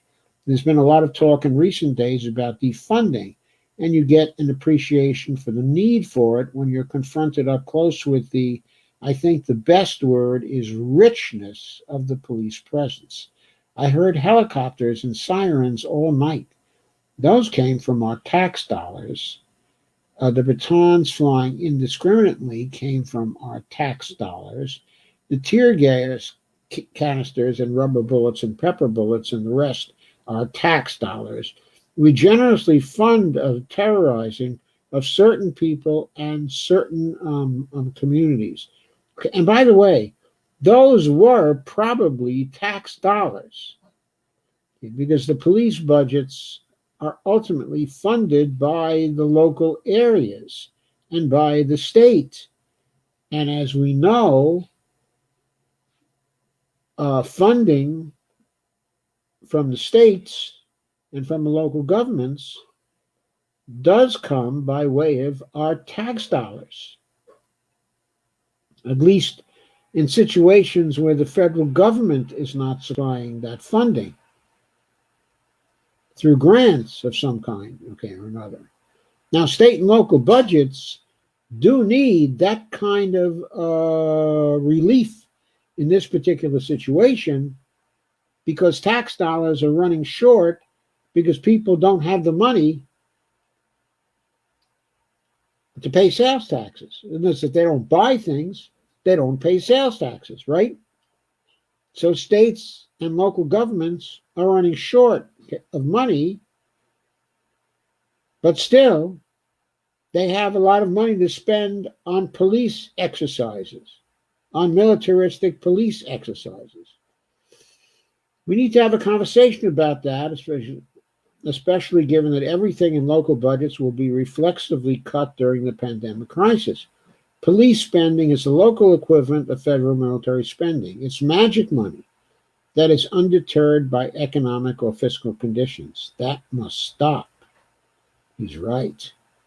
Meanwhile, we have a bunch of coverage on the protests today at the Prospect. Read Harold Meyerson on the police escalation and the political fallout.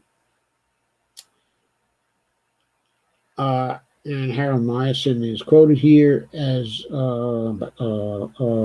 saying, police in America remain fundamentally in forces of white supremacy, unquote. Harold Meyerson has been a favorite columnist of the labor movement for years and years and years. Alex Salmon was on the ground in San Diego, one of many cities, okay, that were up in arms. Jessica Goodhart talked to Reverend Barber. And Marsha Brown examines the Prison Phone Justice Act, which could get passed in the next pandemic response bill. So, that was the last article I wanted to cover. A varied picture in the midst of the pandemic. I'm not aware of what's been happening with further protests, and demonstrations today. I've been busy today with some shopping and then with getting ready for this particular live stream. But as soon as this is over, I'll be checking in on what's been happening in the further effort to seek justice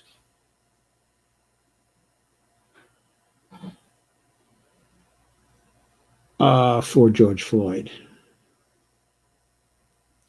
So now let me look in on you and see what you've been saying. Hope you've been sharing.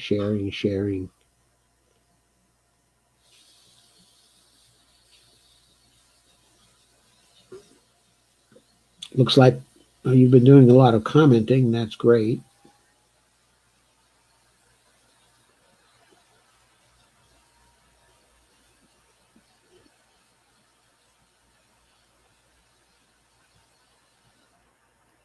Wow.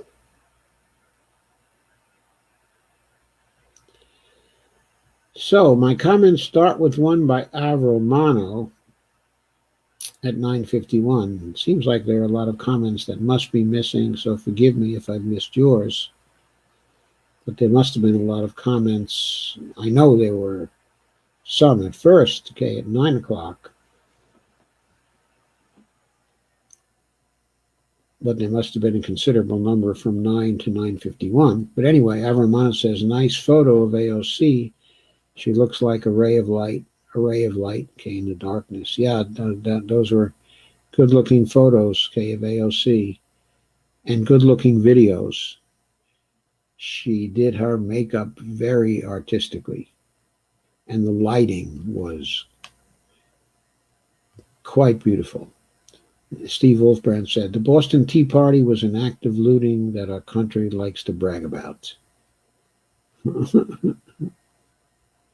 Steve says, because she is a ray of light. Yes. Yes, she is. She's quite a personality. Steve said, Trump just threatened to deploy the military against his own people. And that Speaker Pelosi is responding by sending out press releases about his CBO score. And Avril asked, did Donald Trump really hide out in the White House bunker? According to reports, he did. Avril said, I saw that. And Lana said, that is correct, Steve, and they did worse than that, some of which is punishable by hanging. They were anything but peaceful. Yeah, so we're talking about the demonstrators or the police. Steve said the Secret Service insisted they bunkered him. Avril says the police brutality is being caught wide open. They're not even trying to hide their sadism anymore. Avril says wussies. And Steve says protesters in Washington, D.C. chant, let us leave, as police box them in. Kay says, he needs to be bootered in that bunker, in the basement. Monadel says, latest of two black men killed, David McAtee, of Louisville. They left his body on the ground for 12 hours. He owned a restaurant and gave the police free meals. Jesus. Steve said, do not feed the pigs. Alvaro said, 12 hours, where is humanity? Kay said, not in Kentucky, for sure. Steve said, yep. See Kamala, for example. Alvaro says, that's so deep and so true. Evelina says, talk about unjust. Lana says, the other black man killed in Omaha by a bar owner named James Scurlock. Looks like the bar owner was afraid, even though he was the one with the gun. Sounds like BS to me. And they always say, I was afraid, so I shot him. Steve Gonzo said, Joe, shoot him in the leg. Biden wants to invest $300 million more into more cops.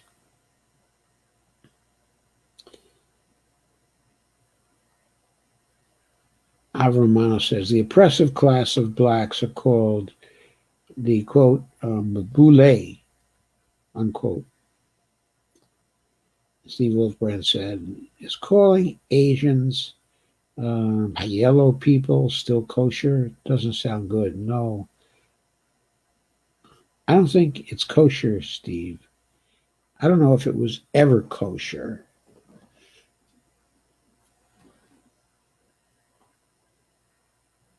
People during the 19th century and the early 20th century used to refer to the yellow peril. God. Steve Wolfman said, like Redskins, yeah. Which, of course, is still the name of a football team in Washington, D.C.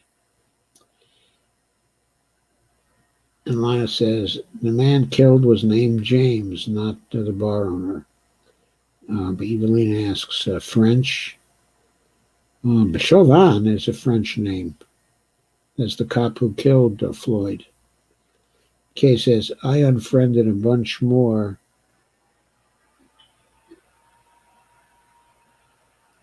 I unfriended a bunch more blue no matter who sheeple last night, SMH. They refuse to see why Biden cannot win. Steve says, from New Orleans, I suspect, sorry, I never researched it. Just heard Louis Farrakhan talking on the subject. Even he says, only okay to say black, white, and brown. Stacey says, Biden's the shit sandwich, Trump's the shit casserole. Dems can't even field a mediocre candidate. They go with sheer dreck. No, Stacey, you know what dreck means, huh? And Al Romano says, the parade celebrating what? The platitudes? Steve says, Joe can't get anything right. I hope you mean Joe Biden. Kay says, haven't seen Ali Velshi reporting today from Minneapolis. Maybe he needed a break and went back to New York. I saw him reporting, but I wasn't sure where he was at the time. I thought he was still in Minneapolis. Stacy says, boule means bread. Yes, it is a type of bread. Evelina says, thank you. Evelina says, another way of saying money. Yes. Romano says, I'm not sure how the description pertains to the boule. Thanks for letting me know the meaning.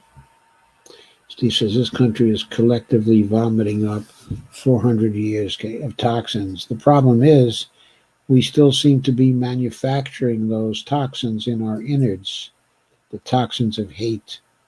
He says, bread is slang for money, Avro. In other words, paid. Avro says, oops, I mean, how that meaning, not description. Evelina says, interesting, like hairballs and balls, various. Avro says, as in the money class, then, we. Stacy says, they're on the money train, Avro. Avro says, assimilating to the enemy. Yes, I can believe that. Steve says, when the cops start evicting everyone because they can't pay the rent, I can see another rebellion happening. Stacy says, I'm Antifa. Who wants to be a fascist?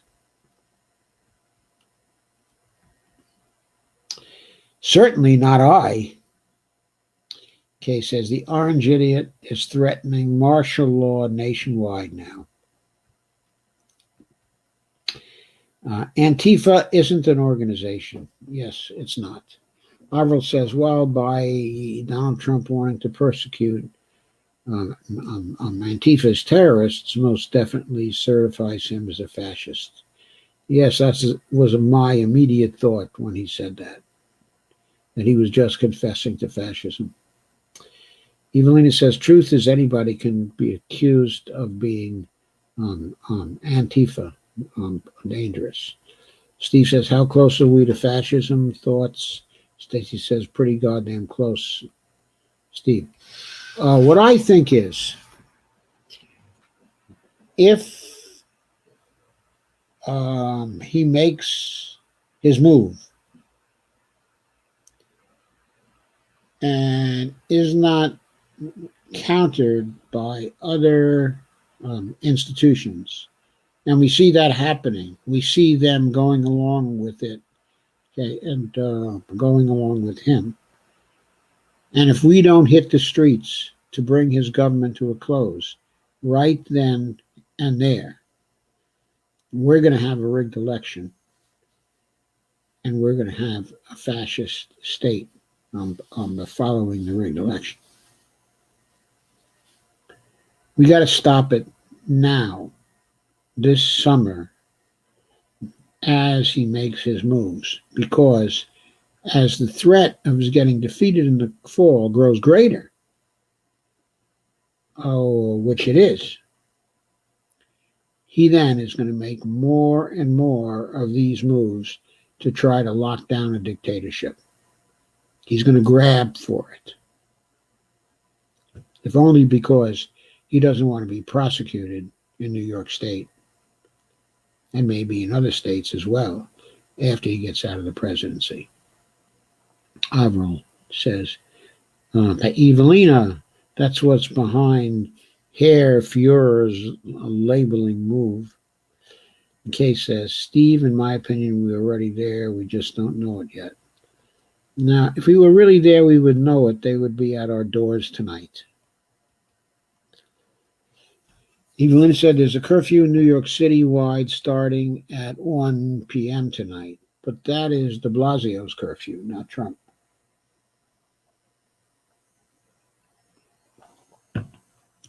Downtown Cleveland, Ohio has been on lockdown since last night, all day today too. Alvaro says, I'm secretly a little happy for the curfews to stem the spread of COVID again before hospitals become unmanageable. Steve says, cop infiltrators are inciting violence. See the Umbrella Man? Yeah, I did see the Umbrella Man. Cops are going batshit crazy tonight, breaking Attorney General Barr and Defense Secretary Esper are on the ground in D.C. at A Pimienta, D.C. Avril says, provocateurs. Avril says, the nations around the world are protesting in solidarity. The pigs are rampaging. They pepper sprayed a little girl. And the MAGA militia has arrived. Confirmed man pulls AR-15 on protesters in hashtag Upland NBC hashtag NBC Los Angeles. Yes, they are. But police are not trained to handle this. Why aren't they properly trained? Avril says, perhaps we need the military to stop the police. Evelina says, no. Steve says, watch the latest Jimmy Dore shows. Evelina says, the mayors, why? Just asking, not challenging you. Can't the military unseat a tyrannical administration? Not by itself. I mean, if it did, it would be a coup. You know, it might be a well-motivated coup, but they don't have the authority to unseat a tyrannical administration themselves. Now, if the cabinet were to use the 25th Amendment to unseat the president, and the president were to resist, then the new acting president, who in that case would be the vice president, would be able to order the military to unseat a tyrannical administration, or at least the head of a tyrannical administration. Evelina says, not personal, just alarmed. Stacy says, remember during Occupied Wall Street, the police kettled and beat on girls wearing T-shirts, skirts, and flip-flops. Obama did nothing. I know. Well, the mayor of New York was Bloomberg then, okay, who was Obama's buddy, okay, if you recall. Now we have the supposed progressive de Blasio. And he's starting to allow the police to go crazy as well. And Steve says, I don't like looting, but watching a cop car burn or a police station doesn't bother me at all. Avril says, I wish Bernie could unsuspend. Sorry, Steve. Evelina says, all of it is alarming. And Steve says he doesn't want to. Avril says, wait, what? Reporters spoke truth during the White House press briefing today. George Floyd did not die in Antifa custody. He died in police custody, unquote. A mounted policeman in D.C. riding a heavy horse had to beat his horse to make him get right up on the protesters. Al Romano says, I missed that. Primaries ahead tomorrow, June 2nd. Steve said, love it. Avril said, by then allowing sadists on the police force to feed on sadistic supply must be uncovered, and exposed. Evelina says something like 6 or 7 states, I believe. Evelina says, I hear Bernie has 45% of the delegates now in the primaries. Steve says, sure, vote for Bernie, who doesn't give a fuck about you. He wants you to vote for Biden. Steve Wolfbrand says, sorry. Steve Day says, hi. Stacey Vivine says, so Maryland had mail-in voting. I voted for Bernie, although I am supremely pissed at him. Yeah, I'm supremely pissed at him too, but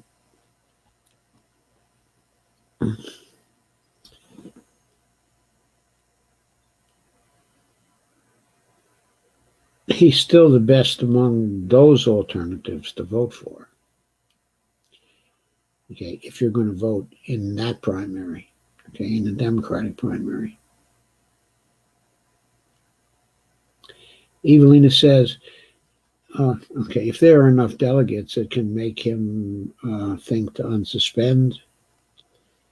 Steve Wolfbrand said, oh my God, another Stephen. Avril says, it's for show, Steve. I was disappointed too, but Bernie would still buy us time before the fascists take over. Evelina says, I beg to differ, Steve. Kay says, I hope so, Evelina. Evelina says, Steve Wolfbrand, okay, I beg to differ.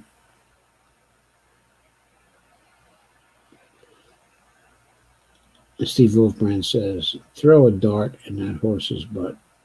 Steve Donzo says, after MLK was assassinated, 110 American cities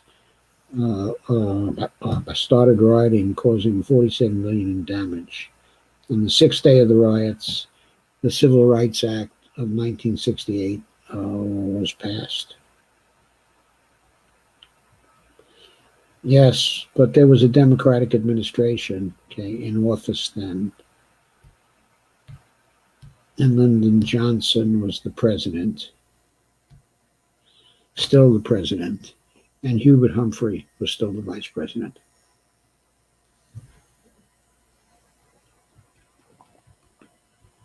Steve Wolfbrand, what?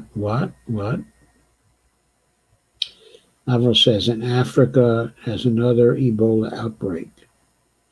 These people begging Bernie to come back are starting to sicken me. He doesn't want to come back, okay? Forget about it. It's over. He ain't coming back. Stop it. Avril says, Nathan for Prezzo. Which Nathan? Nathan Robinson or Nathan Tankus?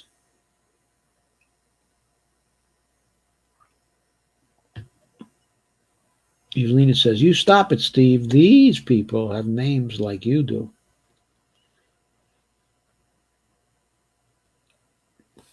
Stacy says, even I would make a better president, and I keep vampire hours.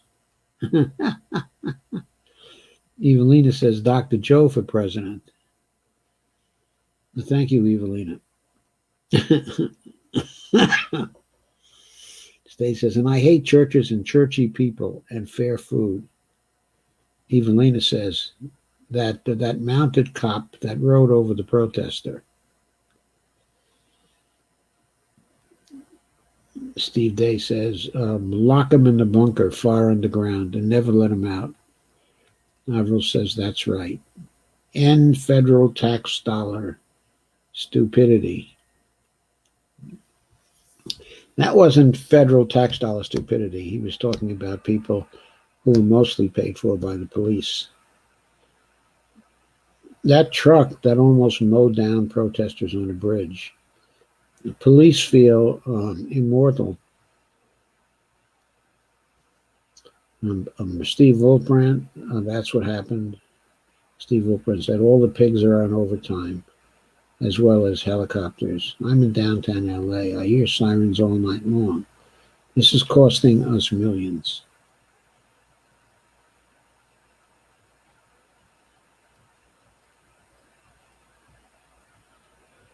It may be costing the insurance companies millions.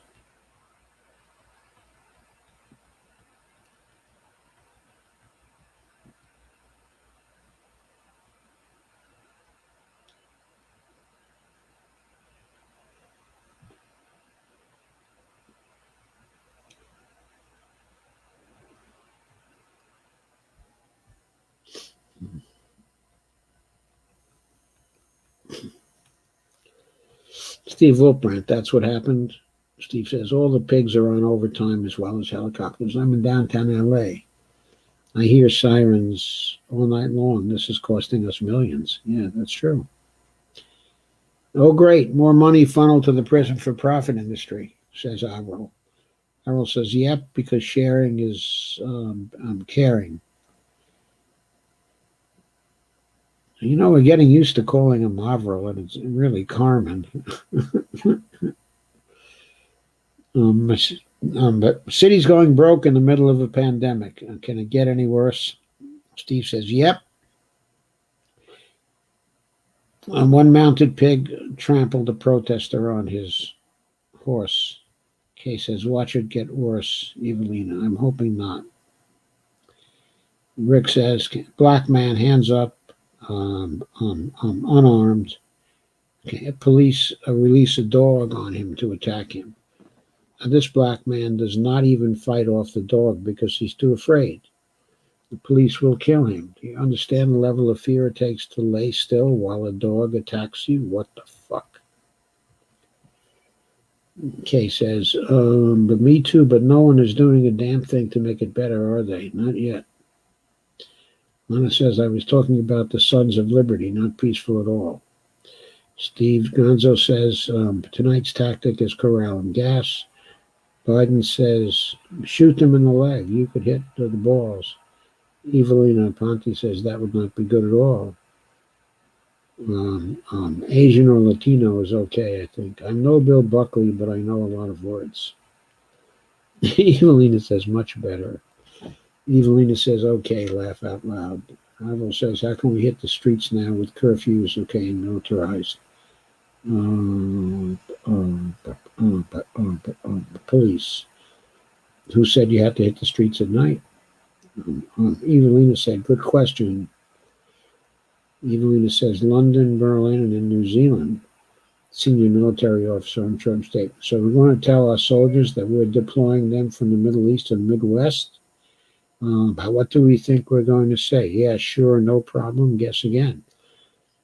I kind of share that sentiment. I certainly hope they don't say no problem, and I kind of suspect they will say no problem. That's unconstitutional. I don't have to follow an unconstitutional order. Some of the officers are going to say that, and they're going to say that to their soldiers. Humboldt County, California sheriff joined Eureka protesters in a chant to stop police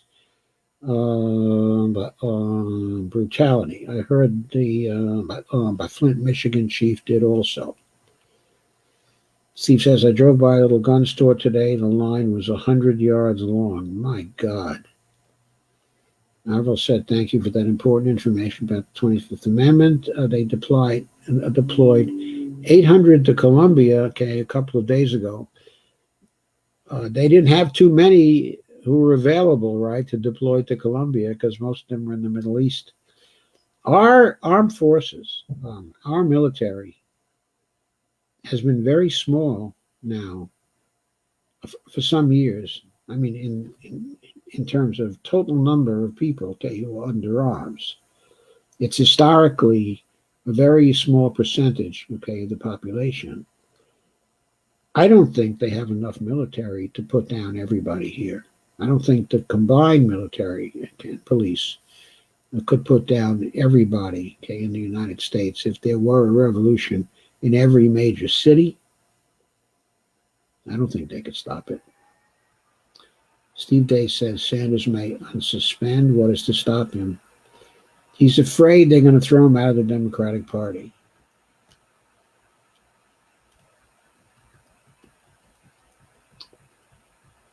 And in my reply to which Nathan, Avril Mano says, Batankas. And Steve said Dr. Joe would be a good Treasury Secretary. Thank you. I'd mint the platinum coin, that's for sure. I do that right away. Stacy says, fuck the insurance companies. And Avril says, that's right. Let the insurance companies pay. They have too much money anyway. Evelina says, not sure what you mean by that. I wonder, will the Depression make seeds more valuable than money? Well, the value of money might be quite high in a depression as long as there's no inflation.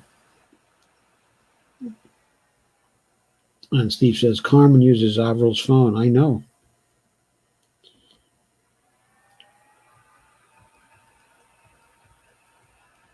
And Steve said, funny comment tonight. And Evelina says, you're a riot. Stacey says, the bulk of the military is on aircraft carriers and Navy on ships. Maybe they'll deploy by sailing up the Mississippi. Yeah, they're on aircraft carriers, okay, and the Navy on ships in the Middle East. How are they going to get to the Mississippi to sail up to it? Evelina says, I don't know if that's good or bad. And Avril says, the Treasury Secretary of unkosher bedbugs. Thank you, Avril. And Evelina says, funny. That was funny. Okay. I'm up to date with your comments. Thank you for a very energetic comment section. While I wait for more comments, I'm going to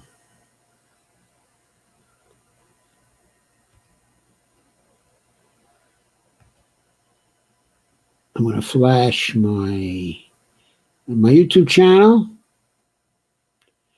Please remember my Patreon link at patreon.com/Joe_Firestone. And I got to remember to sit up straight so you can see the other half of my face.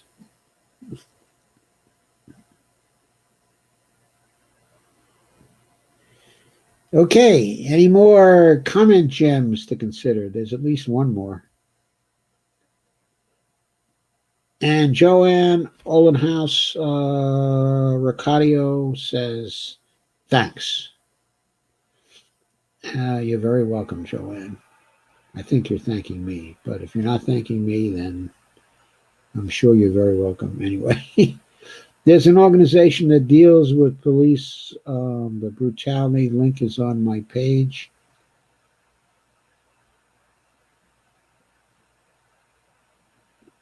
Steve says, oh, America's finally is now invading America. It finally happened. Evelina says, didn't the French army do that way back when they took over New Orleans in the 1500s? I thought they bought New Orleans, I thought way back then from the Spanish. didn't they? And then they colonized, or at least explored, 1/3, or maybe 40% of what is now the United States.